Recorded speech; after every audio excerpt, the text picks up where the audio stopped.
And welcome to Merthyr Tydfil County Borough Council's Cabinet meeting on Wednesday the 11th of June 2025. Please note that today's meeting may be recorded and broadcast on the authority's website. Any person in view of a camera is by virtue of attending consenting to being filmed and to the possible use of the images and sound recordings being used as outlined. Democratic Services, can I please ask you to start recording the meeting? Excellent. Thank you very much. We'll proceed. Okay, we'll move on to the first items on the agenda. This is agenda item 1, apologies for absence. We haven't any. Agenda item 2, any declarations of interest? No declarations have been received, Chair. Thank you very much. We'll move on to the main body of the report. Agenda item 3, the strategic reports. Policy for the internal use of Welsh language to consider the report of the Director of Education. Councillor Gareth Lewis. Everyone, this report asks for the approval of a new internal use of the Welsh language policy to help promote and support the use of Welsh within the Council. The policy forms part of our legal duty under the Welsh Language Measure 2011 and the Welsh Language Standards set by the Welsh Language Commissioner. The policy outlines how we can create a more supportive culture for using Welsh in our daily work. It focuses on aspects such as encouraging a positive Welsh language ethos, supporting staff choice to use Welsh, promoting Welsh in meetings, recruitment and communication, and recognising and showing Welsh language ability in the workplace. This is part of our compliance with Operational Standard 98 of the Welsh Language Standard and follows a staff consultation held earlier this year. The policy will be available on the Council's intranet and it will be monitored regularly as part of our performance framework by the Welsh Language Policy Officer. And support and resources will be provided to help teams integrate it smoothly. This new policy will help to make Welsh a natural, visible and supported part of our workplace culture. And I move the recommendation outlined in 2.1 of the report. The policy for the internal use of the Welsh language be approved. Diolch, Mr. Chairman. Thank you, Councillor Lewis. Do we have a seconder?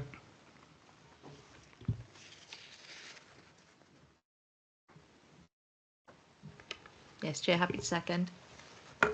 Thanks, Councillor Williams-Price. Do we have any questions? No questions? Any comments? No comments? Geraint, I think we'll take this to the vote.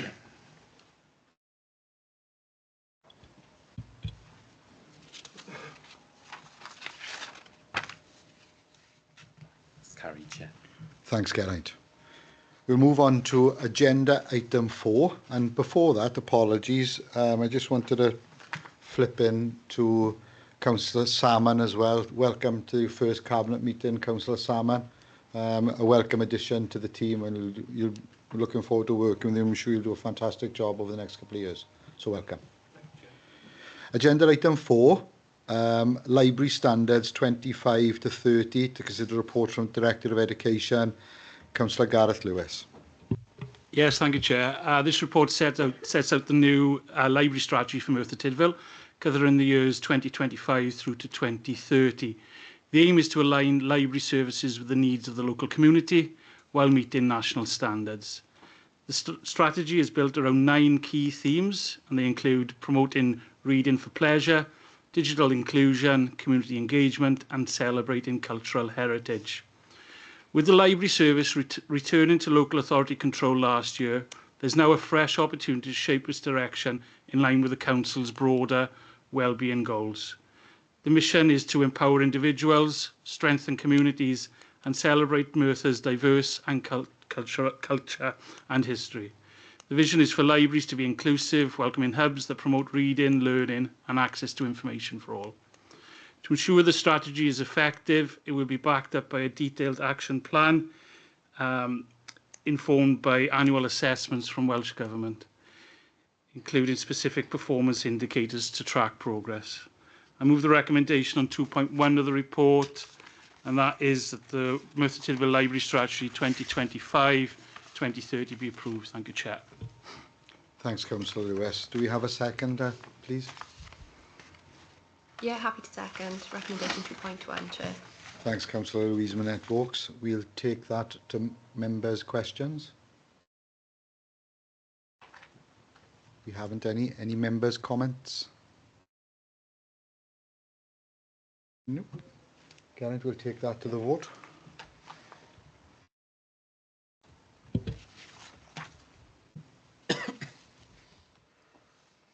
Yeah, that's gone through, Chair. Thanks, Geraint. We'll move on to agenda item 5, is the annual corporate risk report 24-25. To consider a report by the Director of Governance and Resources, Councillor Salmon.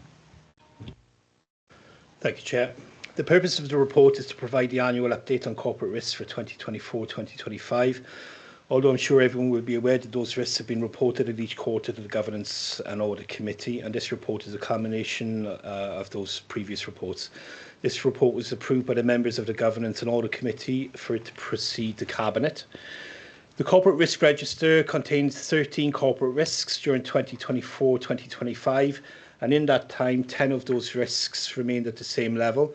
3 of those risks decreased, with 0 increasing in risk.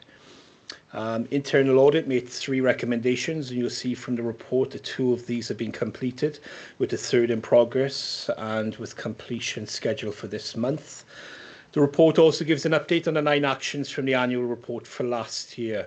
5 have been completed and 4 are in progress, and all these can be seen within the report. So I'm going to go straight to the recommendation at 2.1. That the annual corporate risk report 2024-2025 be approved. Thanks, Councillor Salmon. Do we have somebody to second that, please?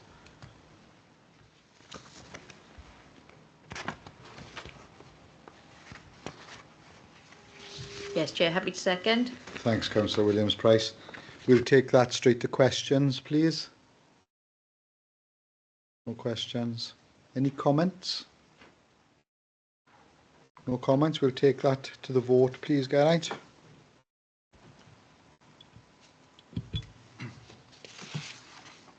That's gone through, Chair. Thanks, Geraint. Agenda item 6. Outline transformation programme and outline annual delivery plan. Sorry, Chair. As many of you will be aware, the corporate vision for Merthyr Tydfil is acting today for a better tomorrow, which is at the heart of the transformation process and making sure that we're a council that's ready for tomorrow.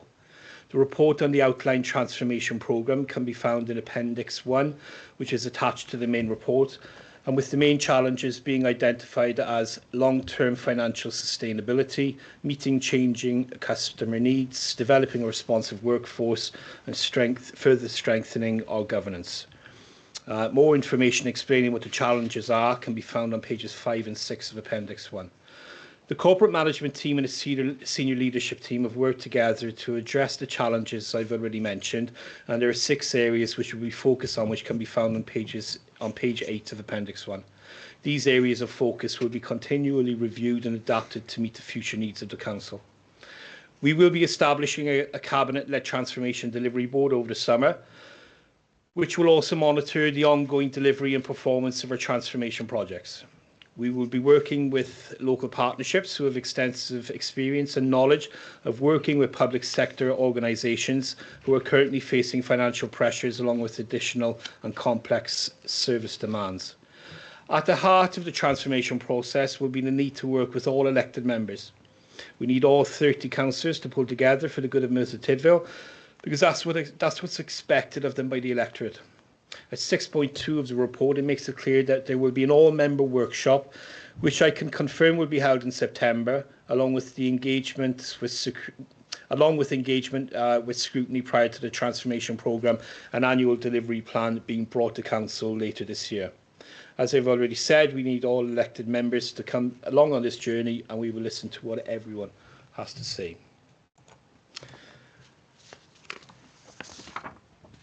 The recommendation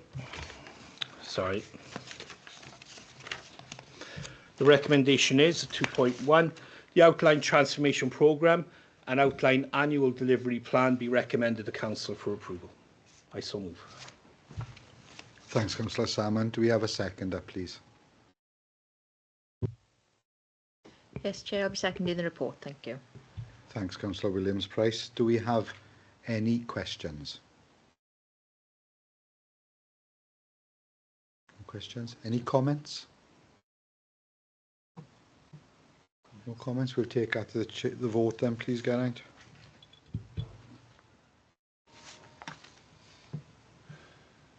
Yeah, that's gone through, Chair. Excellent. Thanks, Geraint. We'll move on then to agenda item 7, which are forward plans, Council, Cabinet and Communication engagement, to consider the report of the Director of Governance and Resources, Councillor Salmon. Thank you, Chair.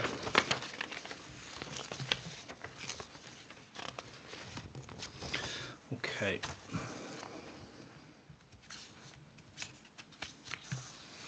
This report today is presented to members to ensure compliance with the Council's constitution. The report was originally brought to full Council on the 18th of December 2019, establishing a Cabinet forward plan with the aim of keeping everyone better informed on Council business. Except for a lull during COVID, the Cabinet forward plan has been regularly published, but a need has been recognised for a full year ahead look, which can be seen within this report. This report identifies the process of how the Cabinet, and for the first time the Council forward plans will be shared with councillors, stakeholders and residents. The appendices give more detail on the current priorities.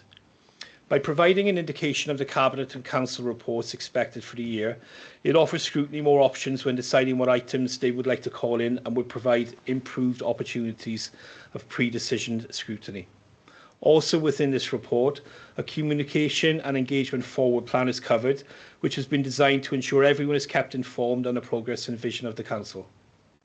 There will be quarterly updates on both the Cabinet forward plan and the communications and engagement forward plan, which will be published on the Council website. The forward plans are not set in stone, so items can be added or changed, and the participation strategy highlights a number of opportunities open to the public to influence the democratic process. The Communication Department are currently running a campaign to raise awareness of the committee cycle and the topics which are being discussed in the hope of increasing public participation. As you know, we are in the process of setting up a citizens. As you know, we are in the process of setting up a citizens panel, although we are currently struggling to recruit members of the community, so we need elected members to push residents to join so that there is better representation. We are offering both youth and adult forums of the citizen panel, as we hope to achieve better engagement with our younger generation who are our future. It can only be better for everyone if we give those who wish to get involved the opportunity to engage.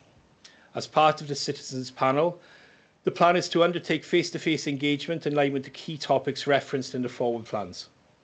We will also be using the National Residents Study template, which is provided free of charge by the Welsh Local Government Association and Data Cymru, and allows for postcode level data to be collected so that we, as a local authority, can better understand trends, residents' concerns and their needs. Paper copies of surveys will be available in council buildings for those who may not have online access. We will also advertise surveys in contact newspaper, which goes to every household so that people know they are taking place and where they can get a paper copy. The recommendations are a 2.1, the implementation of an annual council forward plan and respective quarterly updates be published on the council's website be noted. 2.2, the implementation of an annual communications and engagement forward plan be noted. 2.3, the implementation of an annual cabinet forward plan and respective quarterly updates be published on the council's website be approved. The implementation of the Welsh Local Government Association National Residents Survey to consult with residents in Merthyr Tydfil be approved. The rebranding and redevelopment of the Citizens Panel be approved. I so move. Thanks, Councillor Salmon. Do we have a seconder, please? Thank you, Chair. Happy to second. Thanks, Councillor Williams-Price. We'll take that to members' questions. Councillor Scriven. Yeah, thank you, Chair. Just a quick question. Do we have an engagement plan ready that we can share with all councillors around how the citizen panel work with all the relevant links? Because obviously it's not going to be successful, as Councillor Sam said, if we haven't got all the councillors on board to make sure that people actually sign up. So we got that ready to go. Yeah, that's all ready to go. It's already in our participation strategy as well. Oh, great. Thanks, Kerr. Thanks, Councillor Scriven. Thank you, Kerry. Do we have any more questions? No more questions, Chair. Any comments? Councillor. Councillor Williams-Price. Thank you. It's great to see this being brought forward, as I believe it represents a lot of the discussion and work that's been happening over the past months to ensure that, as a council, we're working openly and transparently. Particularly encouraging is the work that's been undertaken to ensure residents have information about the work the council and cabinet will be undertaking over the next year, and vitally ensuring that residents have the ability to feed in to our work via the Citizens Panel when it's fully relaunched. Thank you. Thank you, Councillor Williams-Price. Do we have any more comments? No more comments, Chair. We'll take that to the vote then, please, Geraint.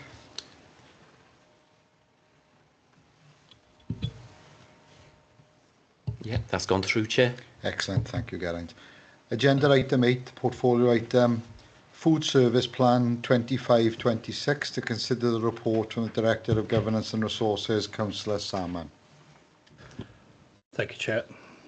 This report sets out what the Food Standards Agency expects from local authorities in terms of official controls on food law. The report also lists the main challenges the services faces, but I can confirm that the Environmental Health Department consider that we, as a local authority, are providing the best possible protection for consumers in spite of those challenges. The team are experienced in flexing their work to ensure the highest risk elements are prioritised above all else. I'd like to add that the Food Standards Agency assessment also provides the highest assurance level that could be attained by the service at this time. The recommendations are 2.1, the Food Service Plan for 2025-2026 be approved. I so move. Thanks, Councillor Salmon. Do we have a seconder, please?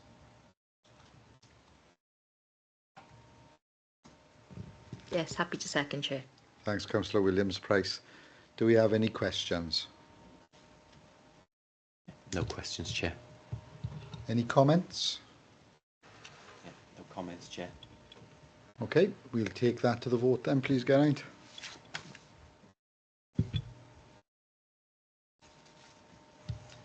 Yeah, that's gone through, Chair. Excellent, thanks. We'll move on then to agenda items 9 and 10, which are information reports. We'll move on to agenda item 11 to deal with any other business deemed urgent by the Chair. I haven't any, so we'll conclude the meeting today.